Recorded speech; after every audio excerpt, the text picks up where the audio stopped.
Hi friends, നമുക്കിന്ന് വൈകുന്നേരത്തെ ചായക്ക് നല്ല മുരുഞ്ഞൊരു പപ്പായ വട ഉണ്ടാക്കിയാലോ. നമ്മൾ ഉള്ളിവടയൊക്കെ ഉണ്ടാക്കൂലേ, അതിന് പകരം നമുക്ക് പപ്പായ എടുത്തിട്ട് വട ഉണ്ടാക്കാം. അപ്പോൾ അതെങ്ങനെ ഉണ്ടാക്കാൻ നോക്കാം നമുക്ക്. ഇപ്പം നമ്മളെ കർമൂസ്, പപ്പായ, കപ്പളങ്ങ അങ്ങനെ പല പേരിൽ അറിയപ്പെടും അല്ലേ. ഇനിയും പേര് എന്തൊക്കെയോ ഉണ്ട്.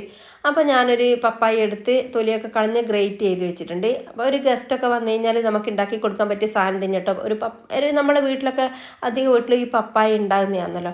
അപ്പോൾ അത് വേഗം തൊലി കളഞ്ഞ് ഇതുപോലെ ഗ്രേറ്റ് ചെയ്ത് വെച്ചിട്ട് ആവശ്യത്തിന് ഞാനൊരു വലിയ സവോളയാണ് എടുത്തത്. സവോള, ഇഞ്ചി, പച്ചമുളക്, കറിവേപ്പില ഇതെല്ലാം കൊത്തിയരിഞ്ഞിട്ട് പിന്നെ ഇട്ടത് 3 സ്പൂൺ കടലമാവ്, 2 ടേബിൾ സ്പൂണ് അരിപ്പൊടി, 2 ടേബിൾ സ്പൂണ് നമ്മളെ മൈദപ്പൊടി, പിന്നെ ആവശ്യത്തിനുള്ള ഉപ്പ്, കളറിൻ്റെ ആവശ്യത്തിന് വേണ്ടിയിട്ട് മഞ്ഞൾപ്പൊടിയും മുളക് പൊടിയും ഇട്ടിട്ടുണ്ട്. പിന്നെ നമ്മൾ വെള്ളമൊന്നും ചേർക്കാതെ തന്നെ നല്ലതുപോലെ കുഴച്ചെടുത്തിട്ട് നമ്മൾ ഉള്ളിവട ഒക്കെ ഉണ്ടാക്കൂലേ, അതേ രീതിയിൽ തന്നെ നമ്മൾ ഒന്ന് കയ്യിലെടുത്ത് ഉരുട്ടി ഒരു ചെറുങ്ങനെ ഒന്ന് പ്രസ് ചെയ്ത് കൊടുത്താൽ ഇതേ രൂപത്തിലായി കിട്ടി. ഇതുപോലെ എണ്ണയിൽ നല്ല വറുത്ത് ഫ്രൈ ചെയ്തിങ്ങെടുത്ത് കഴിഞ്ഞാൽ വൈകുന്നേരത്തെ ചായക്കൊക്കെ നല്ല സംഭവമാട്ടോ ഇത്. സോസൊക്കെ കൂട്ടി കഴിക്കാൻ. അപ്പോൾ ഇതുവരെ ഇത് ഉണ്ടാക്കാത്തവരാരെങ്കിലും ഉണ്ടെങ്കിൽ ഇത് ഉണ്ടാക്കി നോക്കിക്കോ. പിന്നെ കുട്ടികൾക്കൊക്കെ ഭയങ്കര ഇഷ്ടമാവും സോസൊക്കെ കൂട്ടി തിന്നാൻ. ഇത് ആദ്യമായിട്ട് വീഡിയോ കാണുന്നവരാരെങ്കിലും ഉണ്ടെങ്കിൽ ഒന്ന് സബ്സ്ക്രൈബ് ചെയ്യണം കേട്ടോ. പിന്നെ ലൈക്ക് ഷെയറൊക്കെ ചെയ്ത് എന്നെ ഒന്ന് സപ്പോർട്ട് ചെയ്യണേ.